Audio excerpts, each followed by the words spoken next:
থেকে তৈরি হবে, অর্থাৎ জেলার মানুষ জেলায় স্বাস্থ্য পরিষেবা নেবে, এই ব্যবস্থা আমরা করব যদি আপনারা সুযোগ দেন। যদি কেন বললাম, আমি জোর করে আর মিথ্যা কথা বলে আমি ভোট নেওয়ার পক্ষে না। যদি মনে হয় ভাইজানের সাথে লড়াই করার লোক বিধানসভায় পাঠানো দরকার, ভাইজানদেরকে একটা সুযোগ দেওয়া দরকার, তাহলে সুযোগ দেবেন 5 বছরের জন্য। যদি না পারি ছুঁড়ে ফেলে দেবেন। তো 5 বছরের জন্য আপনারা একটা এমএলএ করেছেন, তো আপনারা মানে ভোটাররা করেছেন, তো একটা এমএলএ 293টা এমএলএর উপরে ভারী পড়ছে তো, হ্যাঁ? আর যদি আগামী দিনে যদি আপনারা একাধিক বানিয়ে দেন, কি হবে বুঝতে পারছেন? তো অনুরোধ করবো, এদের হিন্দু মুসলমান খেলায় আপনারা যাবেন না। ও বেটারা হিন্দু মুসলমান খেলে পর্দার সামনে, আর পর্দার আড়ালে গিয়ে এক জায়গায় বসে চা খায়, আর আমাদেরকে লড়াই লাগাচ্ছ তোমরা না। অত কিছু বুঝি না।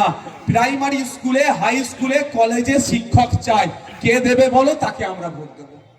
অত কিছু বুঝি না।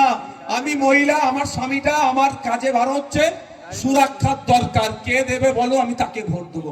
অত কিছু বোঝার দরকার নাই। আমি কৃষক, আমার উৎপাদিত ফসলের 3 গুণ দামের ব্যবস্থা করতে হবে স্বামীনাথন কমিশনের সুপারিশ অনুযায়ী, কে দেবে বলো, তাকে আমি ভোট দেবো।